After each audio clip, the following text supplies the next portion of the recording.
आज मैं हाजिर हूं एक नई और बड़ी इंपॉर्टेंट वीडियो के साथ। टॉपिक बहुत ही इंपॉर्टेंट है। सारी एजुकेशनल साइकोलॉजी, चाइल्ड डेवलपमेंट इस टॉपिक के गिर्द घूमती है, इसलिए मैंने इसको डिटेल से बड़े इजी अल्फाज में एक्सप्लेन किया है। आइए हम चलते हैं अपने टॉपिक की तरफ। टॉपिक है हमारा पियाजे कॉग्निटिव डेवलपमेंट थ्योरी। पियाजे कौन था, सबसे पहले हमने ये देखना है। उसके बाद हमने देखना है कि पियाजे की कॉग्निटिव प्रोसेस उसने एक एक्सप्लेन किया, वो उसको डिटेल में आज की वीडियो में हम करेंगे। फर्दर नेक्स्ट वीडियो में पियाजे की जो स्टेजेस ऑफ चाइल्ड डेवलपमेंट हैं उसके बारे में हमने पढ़ना है, लेकिन क्योंकि वो ज़्यादा डिटेल मांगती थी, ज़्यादा टाइम कंज्यूमिंग थी, इसलिए उसके लिए मैंने एक अलहदा वीडियो तैयार की है। तो हम देखते हैं हु वाज पियाजे। अ बायोलॉजिस्ट, साइकोलॉजिस्ट, फिलोसोफर भी आप इसको कह सकते हैं, who was born in 1896 in Switzerland. ये स्विस बायोलॉजिस्ट था, साइकोलॉजिस्ट था, और इसको कहते हैं he was a mental constructivist, father of child psychology. Child psychology का फादर इसको मानते हैं क्योंकि चाइल्ड साइकोलॉजी का जितना कंप्रीहेंसिव काम पियाजे का है और किसी का नहीं है। He was a mental constructivist। अब हमने इस टर्म को समझना है कि ये मेंटल कंस्ट्रक्टिविस्ट वो लोग हैं जो टेबुला रासा के खिलाफ हैं। जॉन लॉक की टेबुला रासा, वो कहता था कि जो इंसानी दिमाग है या बच्चे का जो दिमाग है वो खाली स्लेट होता है, फिर मुआशरा उसके अंदर जो है ना वो चीज़ें इंसर्ट करता है। जबकि जो कंस्ट्रक्टिविस्ट हैं उनमें दो कैटेगरीज हो जाती हैं। एक जैसे विगत्स्की था सोशल कंस्ट्रक्टिविस्ट, वो कहता था कि बच्चे को एल्डर जैसा माहौल देते हैं वो उस माहौल से सीखता जाता है। और दूसरा है पियाजे, मेंटल कंस्ट्रक्टिविस्ट है। ये कहता है कि बच्चे के दिमाग के अंदर पैटर्न्स मौजूद होते हैं, वो उन पैटर्न्स के अंदर चीज़ें ऐड करता जाता है और इंफॉर्मेशन नॉलेज गैदर करता जाता है। तो ये इसलिए दोनों कंस्ट्रक्टिविस्ट थियरिस्ट थे। अब हम देखते हैं पियाजे के थियरी। सबसे पहले वो बताता है कॉग्निटिव या मेंटल प्रोसेस होता कैसे है, खसूसन बच्चों का। और फिर दूसरी चीज़ उसने बच्चों की स्टेजेस बताई, 4 स्टेजेस उसने बताई, वो नेक्स्ट वीडियो में हम करेंगे, लेकिन ब्रीफली यहां पर मैंने लिख दिया है कि ये 2 चीजें इसके ऊपर उसका बहुत जबरदस्त किस्म का काम है। अब कॉग्निटिव प्रोसेस को हम डिटेल में पढ़ते हैं कि इंसानी दिमाग या बच्चे का दिमाग जो है वो कैसे काम करता है। यहां पर मैं आपको एक वीडियो क्लिप दिखाऊंगा, उस वीडियो क्लिप के जरिए आपको ये सारा जो प्रोसेस है, मेंटल प्रोसेस, ये कैसे होता है, ये स्कीमास क्या चीज़ हैं, असेमिलेशन, इक्विलिब्रियम और डिसइक्विलिब्रियम और अकोमोडेशन, ये क्या चीज़ें होती हैं। तो आइए देखते हैं हम क्लिप। आइए इस बच्चे से इन कॉन्सेप्ट को क्लियर करते हैं। ये मार्कर है, पहले मैंने इसको बता दिया है। ये क्या है? This is marker. हाँ जी। ये क्या है? This is marker. ये क्या है? This is also marker. बिल्कुल, this is also a marker. Good. चलें जी, अब थोड़ा सा ट्विस्ट आने वाला है। ये क्या हुआ? This is marker. नहीं, ठीक है जी। अब क्योंकि इसका जो साबका पैटर्न बना हुआ था, इसने उसी चीज से असेमिलेट करने की कोशिश की। मैंने अब मैं इसको बता रहा हूं कि ये मार्कर नहीं है, बल्कि उसका बड़ा भाई बोर्ड मार्कर। ये क्या है? Board marker. ये क्या है? Board marker.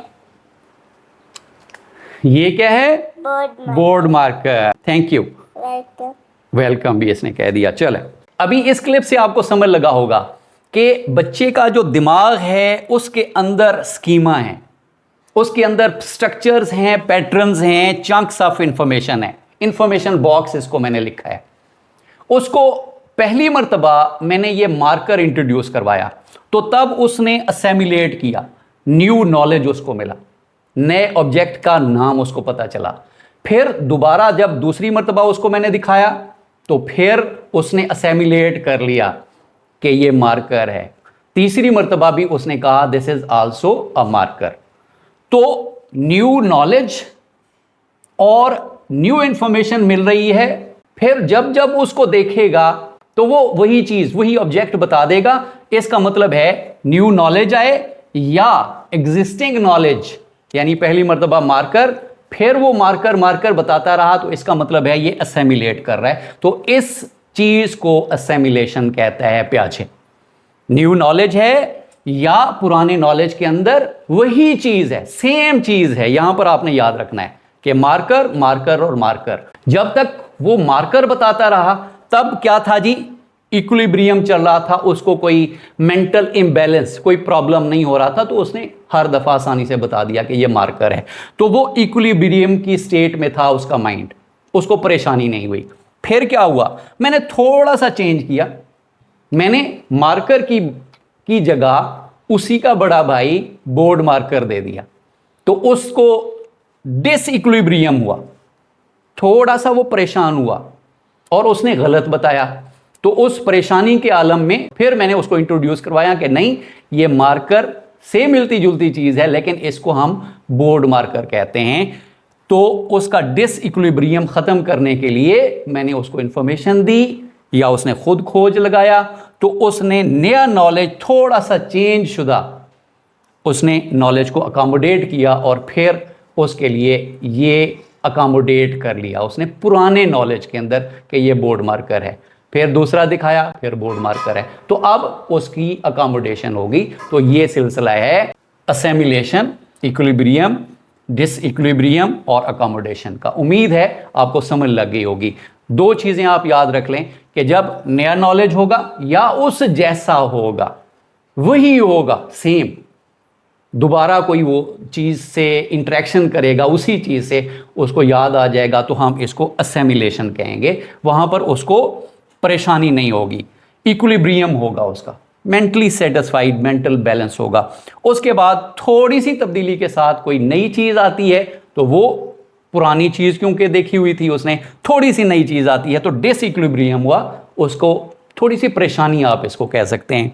फिर हमने उसको इंट्रोड्यूस करवा दिया, तो अकोमोडेट कर लिया, थोड़ा सा चेंज के साथ जो नया नॉलेज आता है उसको हम अकोमोडेशन कहते हैं। तो ये सारा सिलसिला था। प्याजे ने जो स्कीमा के बारे में बताया कि मेंटल पैटर्न्स होते हैं, उन पैटर्न्स को असेमिलेशन और अकोमोडेशन के जरिए फिल करता जाता है विद न्यू इंफॉर्मेशन या लिटिल चेंज इंफॉर्मेशन।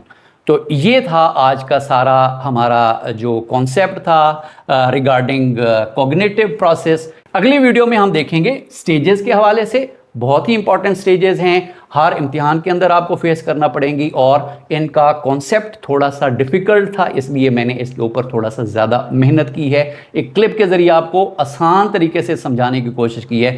होपफुली कि नेक्स्ट वीडियो भी इसी तरह से आपको समझ लगेगी। चैनल पे नए हैं, सब्सक्राइब कीजिएगा, ज़्यादा से ज़्यादा शेयर कीजिएगा। वीडियो अगर पसंद आई है तो अपने कमेंट्स लास्ट में लिखिएगा। Thank you very much.